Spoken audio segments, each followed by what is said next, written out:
We're back live inside Studio 10. Oh, look at that What face. a cutie. Yeah, that's a Jordan. good boy. Whether it's waking up with a paw, or wish you had a tail in your face, or simply jockeying for position on the couch, it can be challenging sharing the one you love with his or her best four-legged friend. So how do you strike a fair balance, respecting your partner's love for his pets, but meeting your own needs?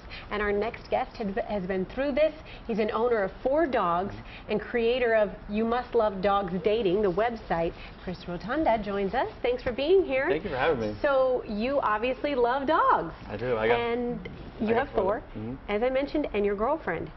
Not exposed to them, doesn't like them. Tell me how you met her. Tell us how you met her and what happened, how you got her to love dogs. Actually, a little over a year ago, we met at a gym, and that was one of the first things she asked me when she found out I had 4 dogs. Why 4 dogs? That was one of the first things, not even my middle name. It was, why 4 dogs? Why would somebody have 4 dogs? And I had them in an apartment. Oh, boy. Yeah. Like big dogs? No, she's the biggest one I have. I actually have her, and then I have a Yorkie, a Bichon, and a Poodle. Does your landlord know that you have 4 dogs in the apartment? I'm not in the apartment anymore. That's time now. So why 4 dogs? You know, it was I almost like inherited 2 from a past relationship. Okay. And I couldn't let them go. You know, you kind of fall in love with them when you get them. I met a girl that had a dog before, and it came into my home, and when the breakup happened, that she just kind of...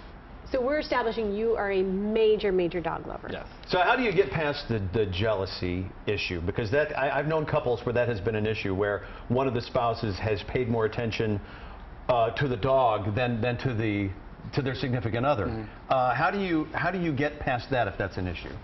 Well, when I first met Denise, I wouldn't have dated somebody that didn't.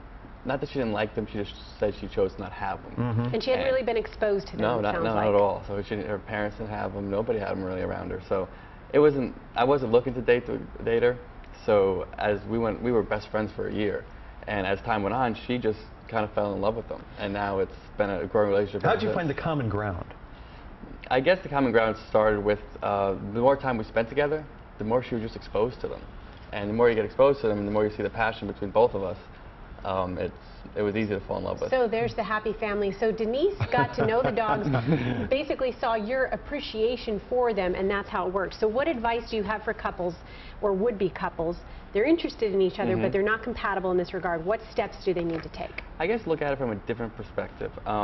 You can say, I don't want to date someone with dogs, but I guess if you look at somebody who has that dog lover's heart, they have that passion, they have goals, they have that big heart for dogs. That means that shows like a preview of how they will be as a parent almost, and almost like as a father or mother figure. So you gotta almost like turn into a positive. I mean, unless they're one of the dog owners that lets them do whatever they want around the house and it's messy, that's different. My dogs are very well behaved. Well, how do you, you know, maybe if one of the dogs is out of control, how do you set the boundaries between what the dog's doing and what your partner wants and all that?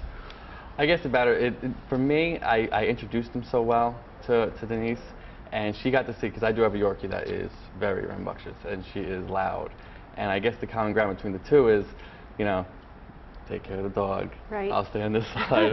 But now it's more, she's taking control of the reins too, though. So it sounds like Denise made some concessions in terms of starting to find her own love for dogs. And then did you do things, or do you advise that dog owner, maybe the other person doesn't like if you let the dog lick your face or something like that? Did you have to make any changes? The only changes I really had to make were almost like the dog in the bedroom kind of mentality. Like a lot of people don't like dogs on the couch or in the bedroom.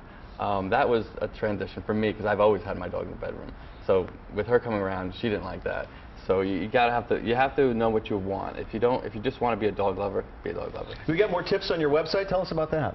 Oh yeah, if you go into the Frequently Asked Questions, we have tips on, you know, we have a big blog on the website too that talks about dog in the bedroom, dog, you know, on the furniture.